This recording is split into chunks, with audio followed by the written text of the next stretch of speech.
Hello, today I'm going to talk to you about Romeo and Juliet, specifically Act 1, and the prologue within Act 1. This will be a guided reading, so you'll hear audio as well as I will periodically stop and discuss different aspects of the prologue, and I will make a video for every subsequent Romeo and Juliet act and scene. So, with that said, looking at the prologue, our prologue is introduced at the very beginning of Act 1 of Romeo and Juliet, and it's introduced by the chorus. Now, you may be wondering what a chorus is. It would be typically, in this instance, one person who would go onto the stage and introduce Romeo and Juliet, the play. This tradition of having a chorus introducing and commenting on the play derives from Greek theater, where they would have multiple people go onto the stage and comment on what's going on in the play. If you've ever seen Disney's Hercules movies, you'll see that the chorus is actually a group of singing women that comment all throughout the play. They're not necessarily engaged in what the characters are doing, but they comment and they offer advice and insight into what's going on the stage.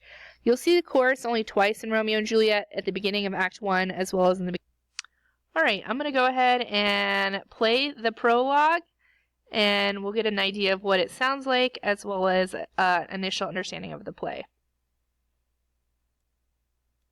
The Prologue of Romeo and Juliet by William Shakespeare. Enter chorus. Two households, both alike in dignity, in fair Verona where we lay our scene, from ancient grudge break to new mutiny, where civil blood makes civil hands unclean. From forth the fatal loins of these two foes, a pair of star-crossed lovers take their life, whose misadventured piteous overthrows doth with their death bury their parents' strife. The fearful passage of their death-marked love, and continuance of their parents' rage, which but their children's end not could remove, is now the 2 hours' traffic of our stage. The which, if you with patient ears attend, what here shall miss, our toil shall strive to mend. Alright, so with that said, let's look at the different lines here, because if you're like my students in the past, you may be wondering, what exactly were they talking about? I'm confused. So that's okay. We're going to go line for line, and we're going to kind of dissect what they're talking about.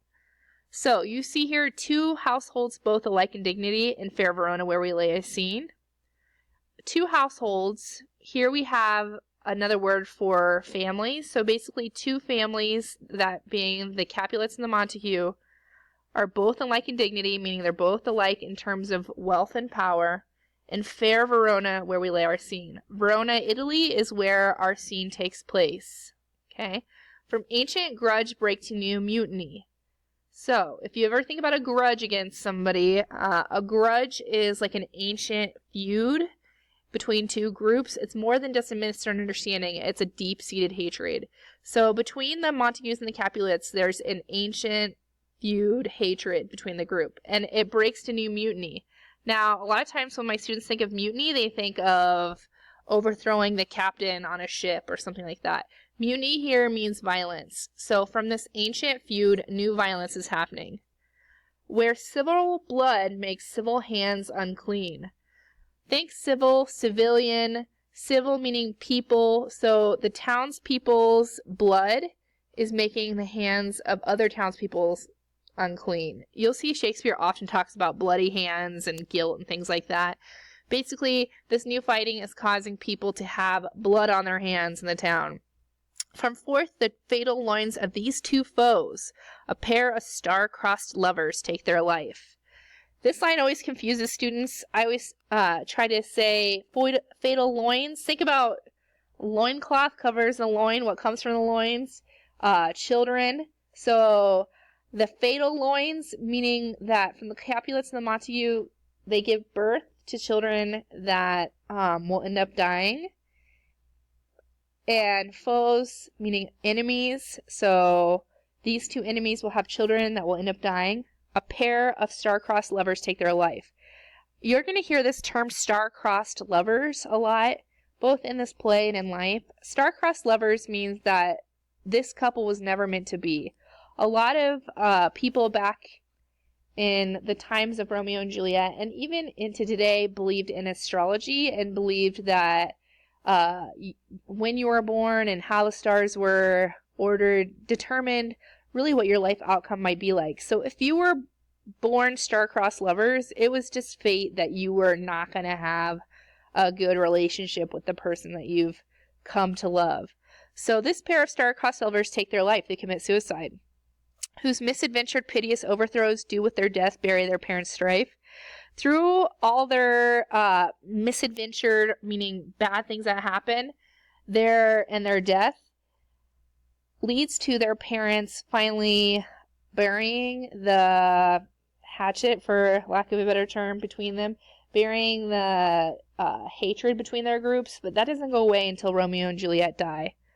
The fearful passage of their death-marked love and the continuance of their parents' rage, which but their children's end not could remove. Again, this is kind of reiterating that nothing but the Romeo and Juliet's death could end their parents' fighting. It says, is now the 2 hours traffic of our stage. That means everything that I just described to you in this prologue is going to be what's going to happen over the next 2 hours on the stage. The which if you with patient ears attend, what here shall miss, our toil shall strive to end. Meaning that if you listen carefully with patient ears, whatever I missed here in the prologue and describing it, it's going to be our work as the actors to make sure that you understand it by the end of the play.